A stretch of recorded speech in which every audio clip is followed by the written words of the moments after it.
Welcome to This Podcast is Making Me Thirsty, the number one destination for Seinfeld fans. This is Two Up and Two Down. Here's our producer, Chris, to start us off. Welcome back to another episode of Two Up and Two Down. Today, we're going with a season 5 episode, The Conversion. And starting us off is Tony. What do you got for your first of two ups? All right, my first up on The Conversion. Again, I think this is a bit of an odd episode for me because I like the episode. I just think when you start to kind of pick out ups and pick out downs, it seemed hard for me for some reason. I don't know why. I just think the overall vibe of the episode I like, but kind of pulling out ups and downs to call out was a little hard for me. And you'll see that in my ups. They're almost like lines, if you will, right? I'm gonna go with the kind of George kind of realizing he's not gonna be able to get the girl anymore. He says things like, "This is the only one ever lied to." Not entirely true. He gives a caveat, and it's a King Edward with Elaine saying to George, and Jerry's like, the King Edward didn't live with George and Estelle Costanza in Queens. Jerry's got some great like little one-liners in this one. He chimes in with. But my up, I guess, is just that whole scene when George, Elaine, and Jerry discussing whether or not he should do the conversion or not. And there's just some great back and forth there where it's Jerry giving his digs and Elaine kind of egging him on. Similar to the old Slip of Mickey scene, harks back to those days of season 2, and even the phone message scene where Elaine sort of plants the seed of the idea and George runs with it, not thinking about it. And Jerry just, shoots it down. But that's my thumbs up for this one.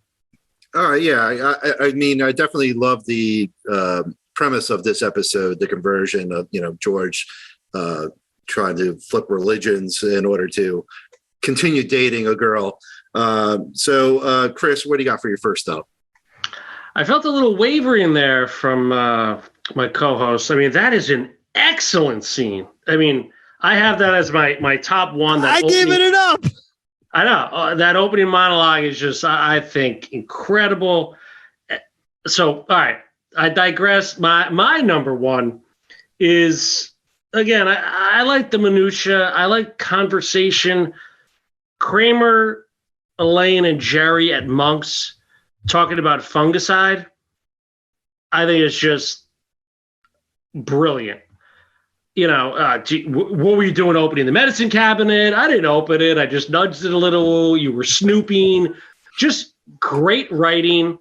And, Elaine saying, "I don't trust people." And Kramer jumping in with, big mistake. And you don't know anything about funguses. And Kramer saying fungi. Just it's quick. It's conversational. Just smart humor. And I think set the tone for the show because it's all about great conversation and great situations. And I love when they gather back after something happens at Monk's and have a quick discussion about it. And again, you don't need all 4 there, 3 of them there. They just play so well off each other. So the whole fungicide conversation is my one up. I agree. Yeah, I like that. That is a good one. And so, Tony, let's go back to you. What do you got for your second up? Yeah, it's interesting too. I just thought about that. Like a Jerry, Elaine, and Kramer threesome at the diner is always a good dynamic. Doesn't happen that often.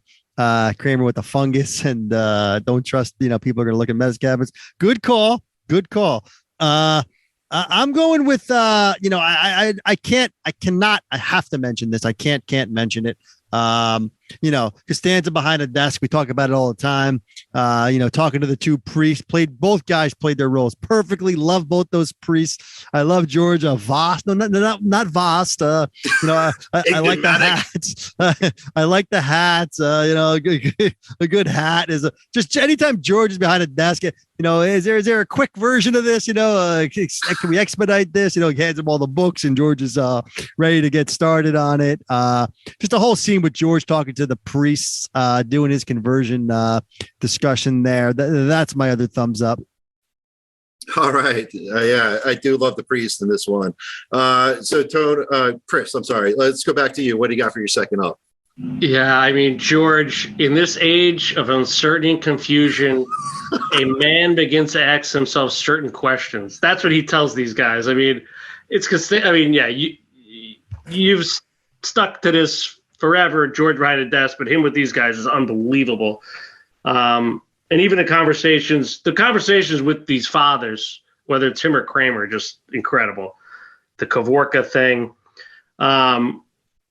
My second one up, there's a lot of ups here. I thought about the Costanzas. They were very strong, but rewatching it, George walking down the aisle with the candle and that face he makes, there's really nothing better. And then he's drinking the wine, he spills it on himself. But he's bringing the candle, he gives a little nod.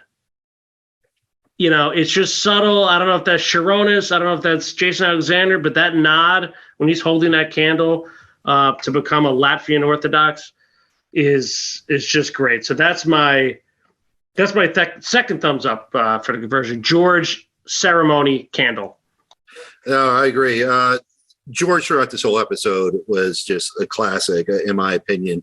But and up for me is just all the guest stars that we had in this one, from the priest to Molly Hagan playing Sister Roberta.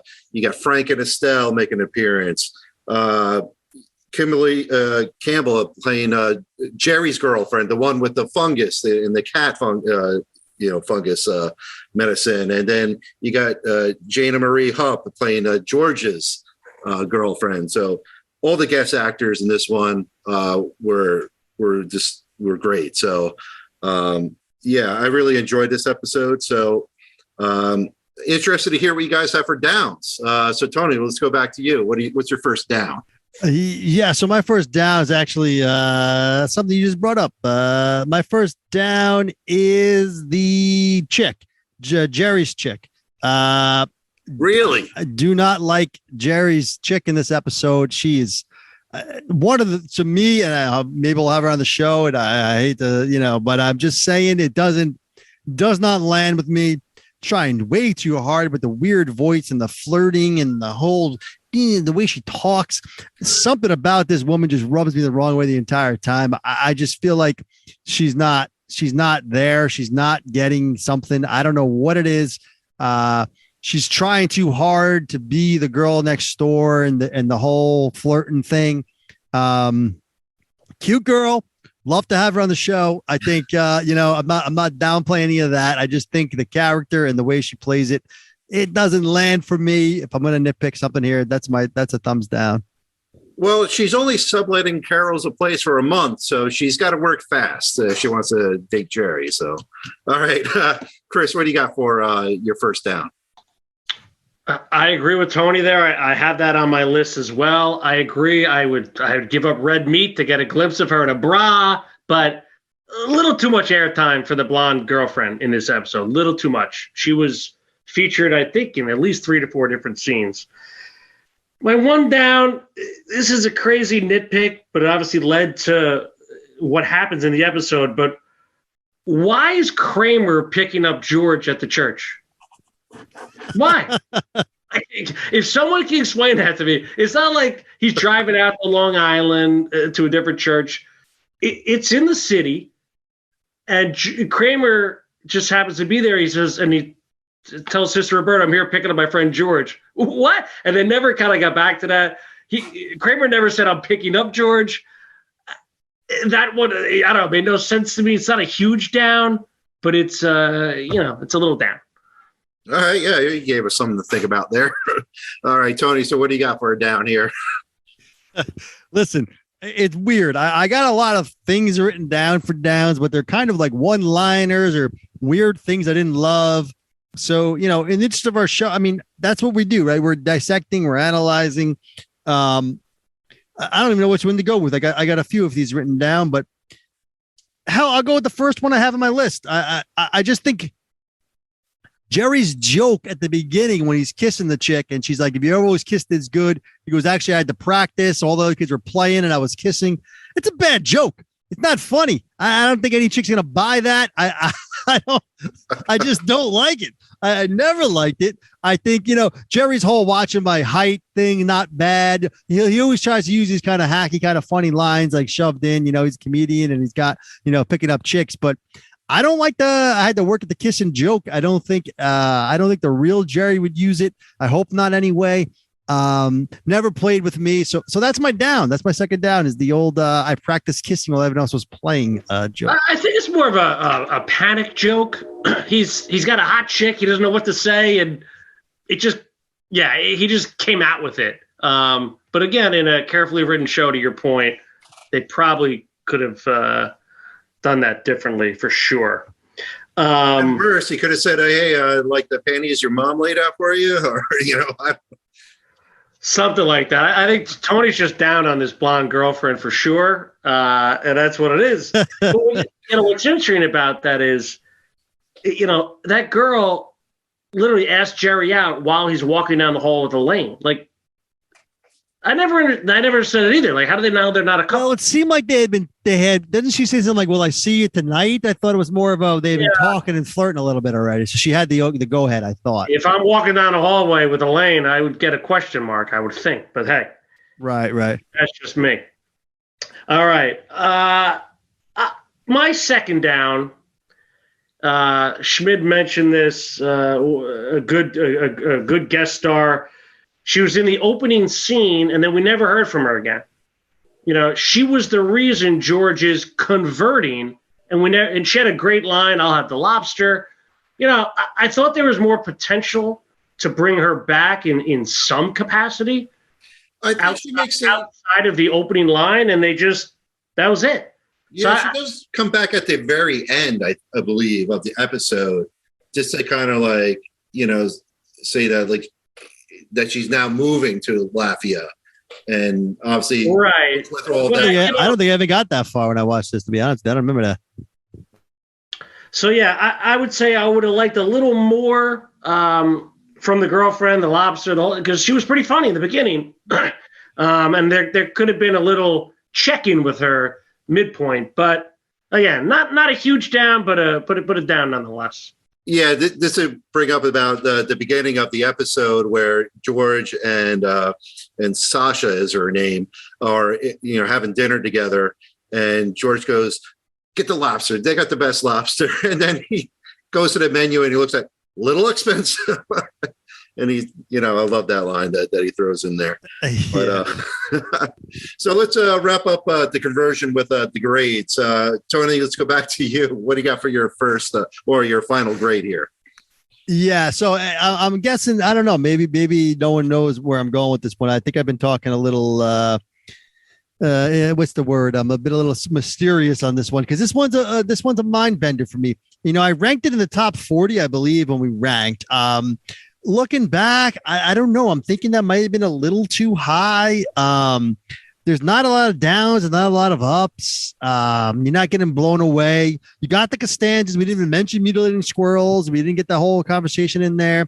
You got George behind a desk that checks those boxes for me. Kramer's whole Kavorka thing. I go back and forth with it. Sometimes I like it. Sometimes I think it's played out. I don't love it. I don't love Elaine the podiatrist that much. O'Hara mentioned a great scene with all three of them talking about fungus, which I loved. I just go back and forth with this one. I think in the end, though, I'm landing on a B. That's all I can do. I can give this a solid B. I can just say, you know what? This is a great episode. It's got to be above average, right? You can't go too much below that. I just don't think it's elevated to your, B pluses into the A's, even though we might have ranked it in the in the top 40 at one point. I'm just going back and forth with it too much. This one's got me all wrapped up. I'm just going B just to cover all my bases. Solid B. Okay. All right. Chris, what's your final grade here? I disagree with that wholeheartedly. This is peak Seinfeld, season 5. This is peak George Costanza, greatest character of all time. And he carries it. How far can he carry it? He can carry it to an A. I give the conversion an A. It's a top 50 no matter what. And I think top 50 you can play with A minuses. Top 50s don't go below A minus in my mind. We didn't even give two of your favorite characters of all time are Frank and Estelle Costanza, and they give a rip-roaring scene. And they're not even I gave you George, and I gave you the Costanzas. But that's all I'm giving you after watching this again. I can't go much. I'm saying to myself, where am I going with this? After those two, I'm saying to myself, this whole fungus thing, I don't like the chick. I got to lean with a podiatrist. I just somehow dropped it. I don't know. Yeah, listen, I respect your grade. I'm giving it an A. It's an episode. Forget about turning it off. You turn up the volume. Let's put it that way. Okay. I mean, who converts religion? I mean, it's an all-time George. It's an all-time George. All-time George. You mentioned him behind the desk, and yes, he can carry an episode to a degree like none other. Like, again, is it top 5 or all 4 hitting all 4 cylinders, a la the contest? No, it's not an A+. But I don't know. I don't know. Rewatch it. I give it an A. From Molly, I thought you were going to. If you went A- and I went B+, I think that might be where we should land. Yeah, when we gave our grades, I gave a B. You're leaning me towards a B+ now. I don't know. If I watch it tomorrow, I might give it an A-. I don't know. I think it's when I watched it, how I watched it. Who knows? Oh, that's fair. And just, I don't know, the Kramer thing, like his confidence and then him sitting with the priest. A lot of it's great. Yeah, Elaine, I get it. I can feel that. That was a little low point, but I think overall, George just elevates it to and the whole story is just so smart. And like, again, how do they get away with this? Like religion and make it smart but meaningful, and just a wonderful job. I'm going A. Might be a little high. The lowest I would go is A-, though. It's like a 93, 94. That's all right, yeah, because I was going to say, I think a B+ is the lowest. I think a B+. I think you're talking me into changing my grade. Is that allowed? No, I'll stick with my B. I think a B+ is fair. I think an A- is fair. I think an A might be too high, like you said, but all those things aside, it's Costanza at his best, so I can't argue an A. I can't argue. And here's what I'll say to finish. And we had a top 40. Here's what I'll say to finish it off. We're hard on Elaine, but we mentioned 2 scenes where Elaine was a major part of it. The opening monologue, convincing him to convert, and then the rap when they were talking about the fungi. I mean, she's critical to the show. She's critical to just the nuances and what makes it What's special. Jerry doing for you in this episode? Stay out of the way. Jerry's my straight line. All right. I never wanted. But is that an A? Is a Jerry straight line an A? That's what I'm getting at. That's why I had to, Jerry straight line, Elaine just moving a story. I can't go into A's for that. I just can't. I B+ is as high as I'm going to go. Chris, you don't need to compromise your grade on this one. This is a solid A, in my opinion. George is outstanding, I believe, and there's so much going on. I mean, Kramer with the lore of the animal, I thought that was a great, interesting thing. Like how does the guy with no job, nothing going on, is able to? He just has the lore. He's got the Gavorka. So I thought that was a great. Hey. Let's leave this up to YouTube in the comments. Absolutely. Please join the conversation and let us know what you think about the conversion. Again, this is season 5, and it's like I said, it's right up there with the Hamptons, the opposite, and all those great episodes. So we're interested to hear what your viewers have to say too.